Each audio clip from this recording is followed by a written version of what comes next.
সাব্বির শিকদার দীর্ঘ ১০ বছর ধরে নৌযান মেরামত শিল্পের সঙ্গে যুক্ত। তবে দীর্ঘ এ কর্মযাত্রায় বর্তমান সময়টাকে ক্রান্তিকাল হিসেবে দেখছেন তিনি। নিয়মিত কাজ নেই, তবু জীবিকার তাগিদে আঁকড়ে আছেন পেশা। সংসার, আমার ফ্যামিলি আমার মাথার উপরে, ঠিক আছে, যার কারণে আমি এখান থেকে বেরও হইতে পারতেছি না। শুধু সাব্বির নন, নিয়মিত কাজ না পেয়ে অনেকেই এ শিল্প থেকে হারিয়ে গেছেন।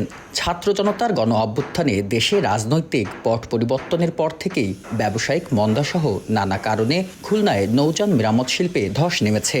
আর্থিক ক্ষতির মুখে ডকইয়ার্ড শিল্পের সঙ্গে জড়িত ২,০০০-এর বেশি শ্রমিক কর্মচারী।